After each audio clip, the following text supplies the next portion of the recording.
Bonjour à toutes et à tous et bienvenue sur corsematin.com pour ce nouvel essai moteur du mois d'octobre. Nous sommes aujourd'hui au col Saint-Eustache pour vous présenter le vaisseau amiral de l'automobile française, la plus grande berline de chez DS, la DS9. Ici, c'était le modèle hybride rechargeable de 225 chevaux qui s'appelle e-Tense. Donc quand on est à l'extérieur du véhicule, déjà on est vraiment impressionné par sa taille, sa dimension. Il fait 4,93 m de long sur 1,93 m de large. Au niveau des portières, on retrouve les poignées affleurantes qui étaient déjà présentes sur la crossback. À l'avant du véhicule, on voit déjà les feux de projecteurs qui sont assez impressionnants. On retrouve des petits mouvements quand on les allume, comme il y avait déjà sur la DS7. Au niveau des chromes, il y en a partout. On voit vraiment que le constructeur a voulu faire des efforts sur l'esthétique, sur la décoration du véhicule. Il y a d'abord sur les côtés les DS Wings, marque de fabrique du constructeur, qui se prolongent avec des chromes sous la calandre. On voit vraiment également une calandre imposante.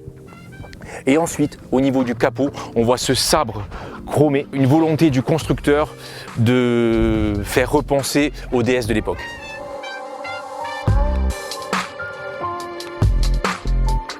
À l'arrière de cette berline, donc, on retrouve vraiment une esthétique marquée. Là, on voit vraiment le capot qui est bien dessiné, avec un petit relevé au niveau du capot arrière, ça fait penser un petit peu à un spoiler. On retrouve toujours ces feux de projecteurs très esthétiques. Voilà, on voit des petits losanges à l'intérieur, c'est quand même assez sympa. Bien évidemment, le logo DS et sa version e-Tense. On retrouve des feux de frein intégrés entre le capot et la vitre arrière. Vraiment, le design est bien soigné. Également, sur le côté, on retrouve ces jolis feux de position et sur cette version, un toit ouvrant. Concernant le coffre, son volume est de 510 litres. C'est pas extraordinaire pour une voiture de cette dimension, mais c'est plutôt pas mal. Là, on peut voir donc tous les câbles nécessaires pour recharger les batteries électriques. Et il y a également un double fond.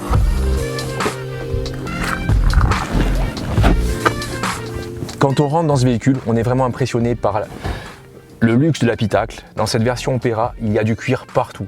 Que ce soit au niveau de la plage avant, au niveau des portières, au niveau de la boîte à gants, on retrouve vraiment un confort optimal.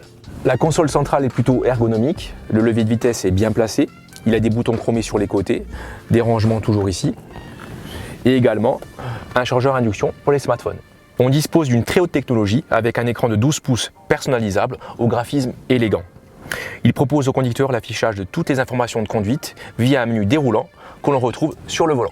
Évidemment, tous les outils technologiques sont compatibles avec les options Apple CarPlay et Android Auto. Autre outil technologique important, hormis les aides à la conduite classique, on dispose d'une conduite autonome de niveau 2, un mode de vision nocturne et même une caméra qui lit la route et adopte la dureté des suspensions en fonction de celle-ci. Le point fort de cette berline, évidemment, c'est le confort. Vraiment, au niveau du volant, on est comme sur un canapé. Les sièges sont chauffants, massants et ventilés à l'avant comme à l'arrière.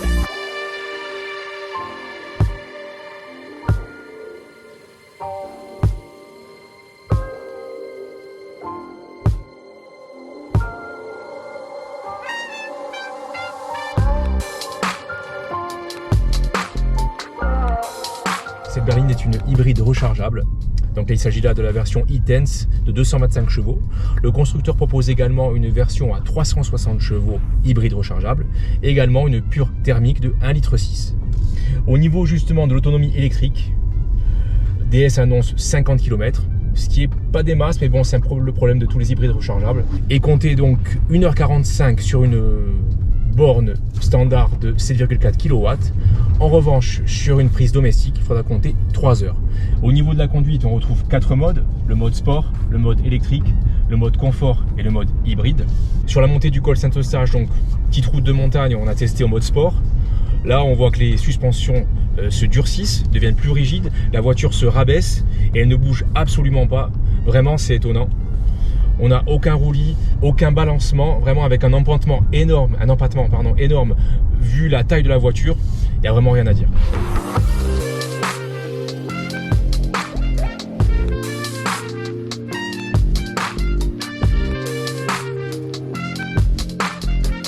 En conclusion, on peut dire que face aux références allemandes comme Mercedes, BMW, Audi, cette berline française tient vraiment la route.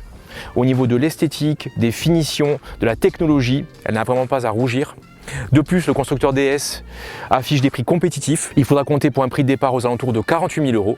En revanche, pour la version que nous avons testée aujourd'hui, l'hybride rechargeable de 225 chevaux, toute option, s'élèvera aux alentours de 68 200 €. Et voilà, c'est la fin de cet essai moteur. Un essai que vous pouvez retrouver sur la version papier du supplément moteur de Corse Matin. Quant à nous, nous nous retrouvons le mois prochain pour un nouvel essai.